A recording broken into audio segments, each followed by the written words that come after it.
Chère communauté, chers amis, je suis heureux de vous retrouver, comme je l'ai fait la semaine dernière, et comme nous le ferons très régulièrement. Je voudrais partager quelques réflexions, mais tout d'abord, vous adresser aux uns et aux autres tous mes vœux de bonne santé.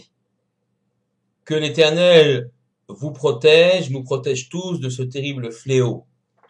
Pour les malades, je voudrais adresser à Dieu nos supplications et je vais faire cette prière que chacun pense aux siens, à ses amis qui sont dans la détresse. Mi sheberach avotenu Avraham, Yitzhak ve Yaakov, Moshe, Aaron, David ou Shlomo, hu yevarech v'yerape es hacholim ve'es hacholot, bavur shenodvim zdaka bavuram, bizrar ze HaKadosh Baruch Hu yimaleh rachaim alehem, להחלימם ולרפאותם ולהחזיקם ולחיותם תשלח להם מהר הרפואה שלמה מן השמיים לכל איבריהם ולכל גידיהם בתוך שאר חולי ישראל רפואת הנפש ורפואת הגוף עתה בעגלה ובזמן קריב ונאמר Amen. Je voudrais aussi adresser aux familles endeuillées toute notre sympathie. Je pense à la famille Israël ou à la famille Früchtenreich. Quelques consignes maintenant. Évidemment, il nous faut suivre scrupuleusement à la lettre les consignes du gouvernement, le confinement, les consignes sanitaires. Et de nombreuses questions vont se poser quant à l'arrivée de la fête de Pessah. Je voudrais tout d'abord, en suivant les prescriptions du Dayan Ras Merla de Strasbourg, ville et communautés qui ont été extrêmement touchées par le corona, vous le savez, je voudrais dire qu'il est possible de stocker, voire d'acheter du vrai Hametz, de le garder chez soi et bien sûr de le vendre à l'aide du document que vous devrez remplir les uns et les autres pour pouvoir avoir du ravitaillement après la fête de Pessah. Ce document, vous devez le remplir, me le faire parvenir soit par mail, mon adresse mail gdrm@free.fr, soit sur le mail de la communauté, afin que nous puissions recueillir ces procurations et les transmettre au Rav Ardouvin qui procédera à la vente du Hametz avant Pessah. Ceci est extrêmement important. Et maintenant, chers amis, je voudrais partager une réflexion sur notre Sidra Vayikra. Alors, la Sidra Vayikra est la première Sidra du 3e livre de la Torah. Cette Sidra de Vayikra est consacrée aux offrandes, les korbanot en hébreu, les offrandes des animaux que l'on apportait au sanctuaire du désert, au Mishkan, ainsi que celles, bien sûr, qu'on apportera après, dans l'histoire, au temple de Jérusalem. Revenons un peu en arrière, la construction du Mishkan suit immédiatement le pardon accordé par l'Éternel pour la faute du veau d'or. Nous sommes le lendemain du premier Yom Kippour de l'histoire, Dieu a pardonné la faute du veau d'or, et Moïse redescend de la montagne avec les deuxièmes tables de la loi, c'est là les tables du témoignage de ce grand pardon. Et puis tout de suite après, le lendemain, Dieu ordonne la construction du Mishkan, du sanctuaire. Maintenant, le sanctuaire est prêt, il faut amorcer le service dans ce sanctuaire, et la Sidra Vayikra vient raconter avec de multiples détails comment pouvait-on offrir ces sacrifices. La problématique des sacrifices, évidemment, fait débat parmi nos maîtres. Y a-t-il une véritable utilité pour ces sacrifices? Maïmonide, le célèbre rabbin, médecin, philosophe, semble avoir une conception très pragmatique de ces sacrifices. Pour lui, les enfants d'Israël ne connaissaient pas une autre façon de servir Dieu que par le culte des sacrifices. En effet, que ça soit en Égypte chez leur maître, ou que ça soit parmi tous les peuples de l'Antiquité, la seule façon de servir Dieu était de lui apporter des animaux en sacrifice. Évidemment, c'est un pis-aller. Il s'agit d'habituer les Béné Israël à la présence divine, à offrir à Dieu, et peut-être qu'après une certaine évolution spirituelle, on n'aura plus besoin de ces sacrifices. À cette conception répondent d'autres maîtres, Ramban, Nachmanide ou Ibn Ezra, qui considèrent que non, le sacrifice a une vocation en lui-même. Si la Torah prend tant de temps, tant de versets pour décrire ces sacrifices, c'est qu'il y a bien une valeur intrinsèque. Alors, Nachmanide propose une explication. Le terme korban vient de sacrifice, vient de karov, roche, et le sacrifice est une façon de rassembler tous les éléments de l'univers, l'animal qu'on offre, le végétal, l'offrande de farine, le minéral, le sel qu'on a au sacrifice, et l'homme qui rassemble tout cela pour élever sur l'autel vers Dieu tous ces éléments et essayer de faire une jonction véritable entre le monde d'en bas et le monde d'en haut. C'est une vision très mystique des corbanotes et des sacrifices. Dans un deuxième temps, je voudrais maintenant m'arrêter sur le premier mot de notre sidra, le terme Vaïkra. Vaïkra, ça veut dire il appela. Dieu appela Moshe, il appela Moïse pour lui expliquer les préceptes liés à ces corbanotes et ces sacrifices. Mais il y a une anomalie dans le Sefer Torah que l'on retrouve également dans les Chumashim. Le mot Vaïkra se termine par un Aleph, mais ce Aleph est écrit de façon différente. C'est un petit Aleph, beaucoup plus petit que les autres lettres de la Torah. Alors pourquoi cela? Pourquoi trouve-t-on un Aleph plus petit? Première explication qu'apportent nos maîtres, il s'agit là d'une allusion à l'humilité que chacun et chacune d'entre nous doit avoir face au texte de la Torah. On dit d'ailleurs dans la Sidra Bamidbar que la Torah a été donnée dans un désert, Midbar, afin que l'homme se constitue tel un désert, c'est-à-dire nettoie, enlève de son esprit les préjugés, l'orgueil, qui l'empêche d'entendre un message nouveau, celui de la Torah. Un message qui bouleverse et révolutionne un petit peu les acquis et la façon de vivre au jour le jour. Seul celui qui sera modeste, humble, anav, comme on dit en hébreu, pourra entendre une parole nouvelle. C'est cette première allusion que l'on voit dans ce petit aleph. Et puis, une deuxième vision intéressante, très intéressante, nous parle de ce petit aleph, et je voudrais rapporter ici le commentaire de Rav Meir Shapira de Lublin. Mais avant de rapporter ce commentaire de Rav Meir Shapira de Lublin, je voudrais faire une parenthèse sur le personnage de Rav Meir Shapira de Lublin. Voilà un rabbin qui a vécu avant le second conflit mondial à Lublin en Pologne.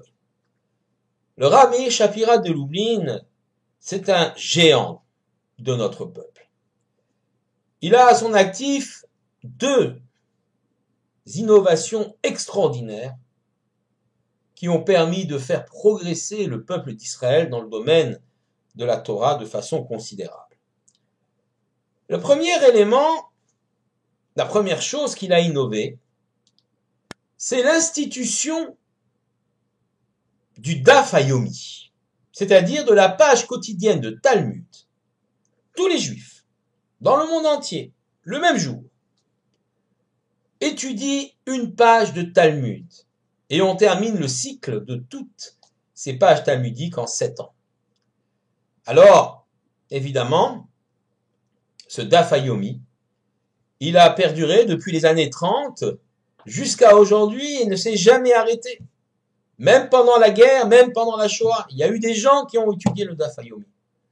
Et même aujourd'hui, alors que la situation est dramatique, ceux qui le peuvent, eh bien, étudient le Daf Hayomi. C'est aussi une façon de lier les Juifs du monde entier, les uns aux autres.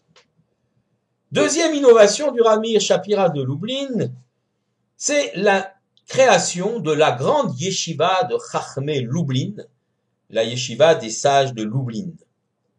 Nous avons eu l'honneur de la visiter avec le voyage consistorial que nous avons fait en Pologne l'année dernière au mois de juillet, sous la conduite du Rav Ethan Fison. Cette yeshiva, c'est la première yeshiva. Alors bien sûr, il y a des yeshivot avant, mais des petites structures. Mais là, pour la première fois, on a une grande structure. 600 élèves qui seront nourris, logés, blanchis sur place et n'auront pas à se préoccuper de choses matérielles, tout consacré à leur étude. Alors bien sûr, pour y entrer, il faut avoir de très hautes qualifications et de très hautes connaissances. Mais c'est un exemple, c'est exemplaire. Aujourd'hui, cette yeshiva, eh bien, elle n'existe plus. Bien sûr, ce n'est plus qu'un bâtiment vide, mais elle a donné des idées d'autres grandes structures, d'autres grandes yeshivot existent dans le monde, particulièrement aux États-Unis, en Grande-Bretagne ou en Israël. La yeshiva des Chachmei Lublin s'est arrêtée en 1939 lors de l'entrée des nazis. Je reviens donc sur mon commentaire du Rav Meir Shapira de Lublin sur ce petit élève. Lui dit très clairement que ce petit élève fait allusion aux petits-enfants qui, eux, étudiaient la Torah. D'ailleurs, il est de coutume de commencer l'étude du Chumash, c'est-à-dire des textes bibliques, par la Sidra Vayikra. Ça peut paraître curieux, c'est une Sidra qui est très technique, avec la description des sacrifices, des parties anatomiques des animaux, celles qui seront consommées, celles qui seront brûlées. On peut se poser la question, pourquoi ne pas commencer par des récits plus narratifs, plus intéressants pour les enfants, comme la création du monde, l'histoire de Noé, son arche, les patriarches, Abraham, Isaac, Jacob. Alors rassurez-vous, bien sûr, c'est ce qu'on étudie majoritairement dans les écoles juives, et nous le faisons aussi à Metz. Mais on commence toujours, au départ, par quelques versets, si on le peut, de cette Sidra Vayikra. Nos maîtres nous disent que la dimension de la pureté, c'est-à-dire des règles nécessaires à l'application et à ces sacrifices. Donc il y a une forme de pureté, c'est-à-dire que l'homme devra physiquement se purifier avant de rentrer dans l'enceinte du temple de Jérusalem, mais aussi spirituellement, ne pas avoir de mauvaises pensées, de mauvaises paroles. Donc il y a une sorte de purification très forte, sinon le sacrifice ne sera pas agréé. Si un homme a une mauvaise pensée au moment où il offre un sacrifice, le sacrifice n'est pas valable. Eh bien, cette pureté de la pensée, cette innocence, si on peut dire, on la retrouve chez les enfants. Et c'est pourquoi un enfant, lorsqu'il étudie la Torah, il n'a pas de préjugés. Il n'a pas d'a priori, c'est l'innocence de l'enfance. Et c'est pourquoi, disent nos maîtres, l'étude des enfants, Tinokot Shet Beit Rabban, comme on le dit, ou les prières des enfants, ont une puissance que ne peuvent égaler celle des adultes. Et par conséquent, dans cette période, c'est difficile. Nos enfants peuvent prier. Ils peuvent étudier. Nous devons les encourager à cela. C'est là l'avenir et la protection du peuple d'Israël. Et puis dire à Meir Shapira de Lublin, le thème principal de la Sidra Vayikra, c'est bien le sacrifice. Le sacrifice, le korban. Alors bien sûr, au sens propre, il s'agit du sacrifice, l'animal qu'on allait sacrifier. Mais cet animal, il fallait l'acheter, donc il y avait un coût financier. Eh bien, nous dit Rav Meir Shapira de Lublin, la chose la plus importante, le sacrifice auquel il faut que chaque parent consente, est celui de l'éducation juive de ses enfants. Et voilà le lien avec la Sidra Vayikra. Le petit Aleph, celui des enfants. Aleph, c'est bien la première lettre du Aleph Beit, de l'alphabet qu'on apprend aux enfants. Donc toute la symbolique est là. Investir, ne pas ménager son argent, ne pas ménager son temps, son énergie, pour que nos enfants puissent apprendre et encore apprendre ce qu'est le judaïsme, ce qu'est la Torah, ce que sont les mitzvot.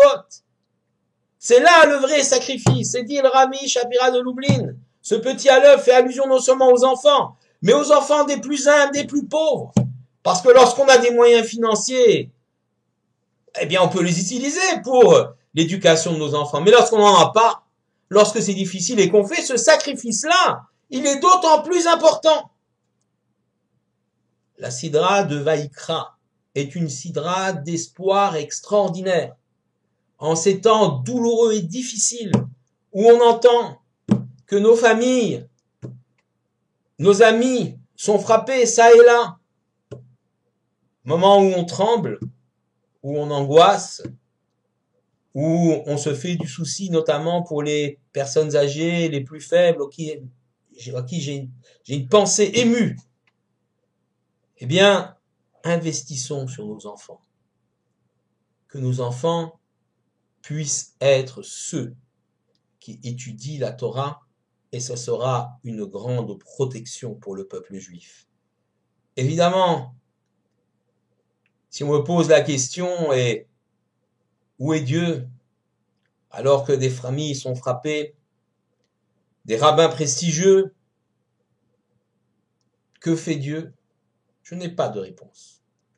Je ne pourrais pas en avoir. Il serait même indécent d'expliquer les choses par telle ou telle faute, comme certains peut-être sont tentés de le faire, ou l'ont fait dans des périodes très douloureuses de l'histoire de notre peuple. Il faut avoir la décence de dire je ne sais pas, je ne comprends pas, d'être humble comme ce petit Aleph de la Sidra de Vaïkra.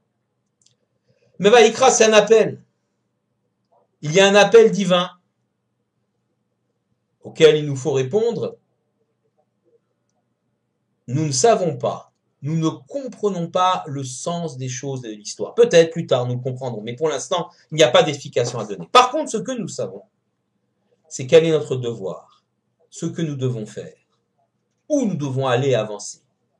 D'abord, se protéger, bien sûr, prier aussi, mais investir dans l'avenir, dans celui de nos enfants, dans le chinour, comme on dit en hébreu, l'éducation juive de nos enfants. C'est ce que nous nous efforçons de faire. Chers amis, chers membres de notre communauté, ou de toutes les communautés juives de France et d'Europe ou d'Israël, nous demandons au Tout-Puissant de nous aider à traverser sans encombre cette épreuve. Que le mérite de nos maîtres, de nos parents et de nos grands-parents, qui ont vécu des périodes si douloureuses et si difficiles, et qui ont traversé l'histoire, que ce mérite nous protège tous, et que nous puissions nous retrouver très régulièrement, et que nous puissions bientôt, je ne sais quand, tous ensemble, célébrer à nouveau nos offices solennellement et avec joie dans nos belles et grandes synagogues, ici à Metz. Shabbat Shalom à tous, soyez en bonne santé.